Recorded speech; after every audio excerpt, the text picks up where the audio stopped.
Hello and welcome back to Mo the Therapist. Thank you for joining me today for our Spirit Animal podcast. This is going to be episode 5, and we are going to be talking about owls. I'm going to start the podcast by going over some descriptions of owls, where you may see owls, some fun facts about owls. Then I'm going to get into the folklore surrounding owls to help us better understand why they're so important in your spiritual practice as a spirit animal guide, or if you're calling on them to help you through a journey.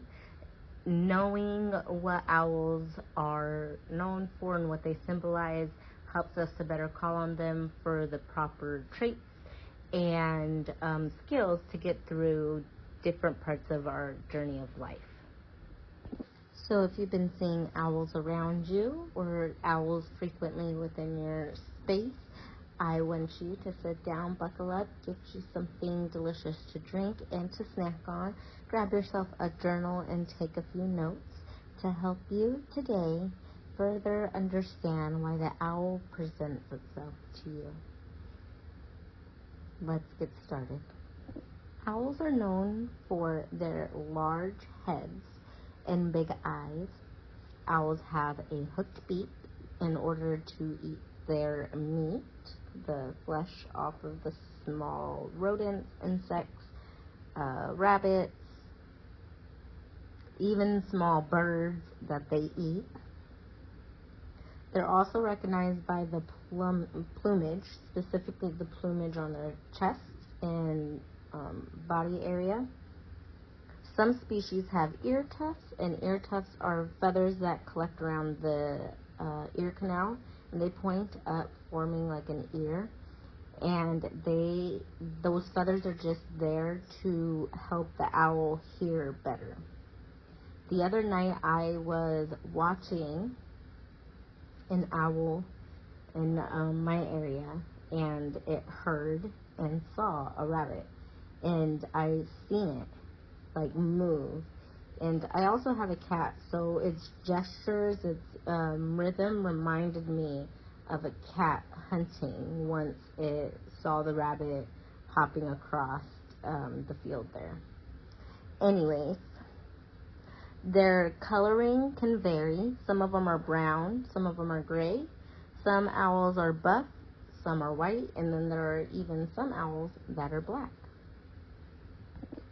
Some species of owls have a reversible toe that can be moved to the front or the back.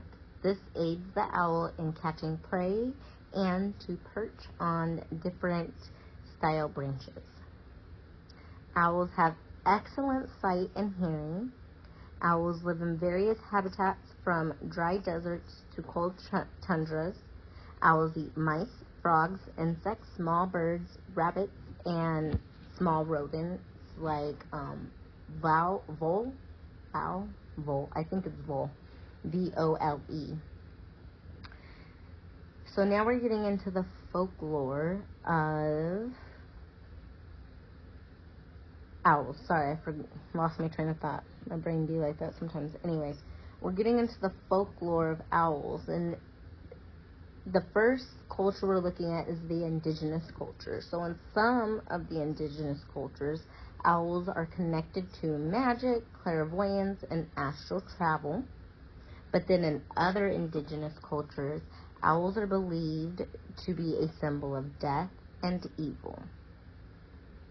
In the Greek culture, goddess Athena was always or often depicted with an owl to show wisdom, and I assumed her wisdom and her all-seeing knowledge, her ability to have all-seeing knowledge. And in the Christianity religion, owls were considered unclean birds and should not be eaten. To witches, owls are messengers. And then to the indigenous people of California, now I'm not sure if I'm pronouncing this correctly, so if I'm not, please help me with the pronunciation in the comments. Nuux. The indigenous people of California, the Nuux, believed after death, brave and virtuous souls became great horned owls, and then the wicked souls became barn owls, which I thought was interesting. I don't know about you, but myself, personally, when I think of an owl, immediately my brain thinks of a great horned owl. Now, where I live, there are ground owls. I think they're called burrowing owls, but they live in the ground. So, like, I'm aware that there's several different kinds of species of owls, but my brain immediately thinks of a great horned owl. And then the next one is a barn owl, but out of the two, I would prefer to see a great horned owl because the barn owls creep me out. Anyways, let me know what you think about that in the comments below. Okay, and then, so overall, looking at the owl overall as a whole, owls represent wisdom, protection, intuition, guidance. They're an internal knowing, so they represent an internal knowing. They represent insight. They're also linked to our subconscious. They have the ability to go beyond the surface, reading between the lines. Some cultures see the owl as a sign of death, and we kind of already talked about that, while others view the owl as a messenger from spirit. The owls are also a representation of duality, the unseen, change, death, and rebirth.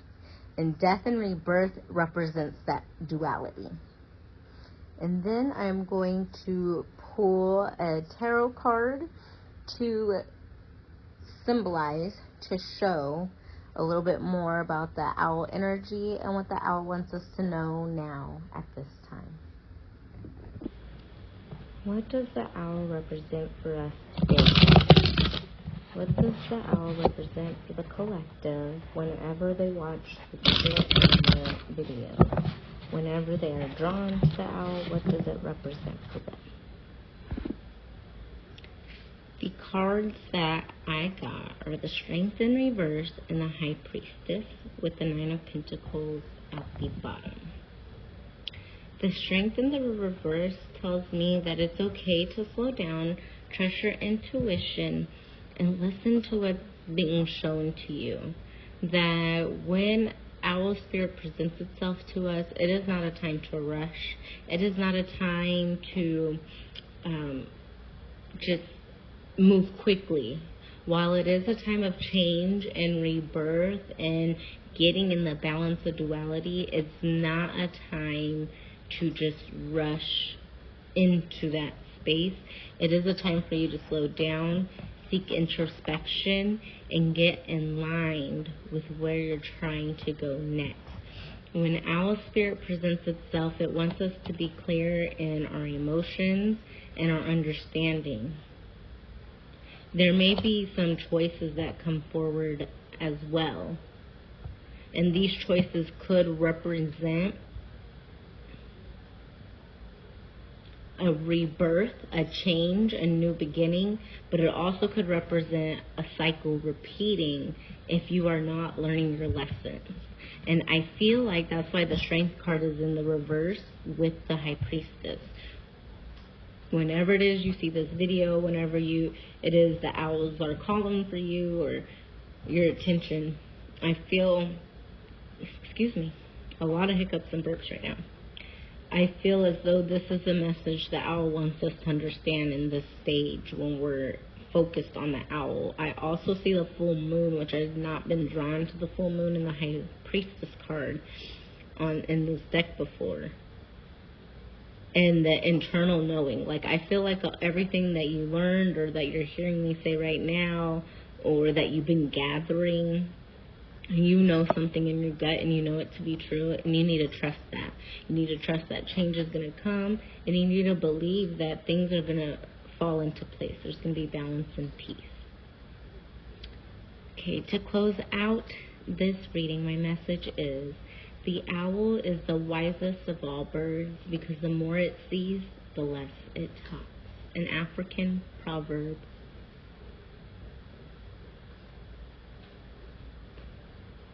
Thank you for joining me today here on Mo the Therapist. I hope to catch you around for other soul animals, other spirit animal podcast videos. I'm also starting or have started the Crystal Currents podcast, so I hope to see you around for that. This week's crystal is the leopard skin jasper, so I hope to see you there. Many blessings, peace, and love.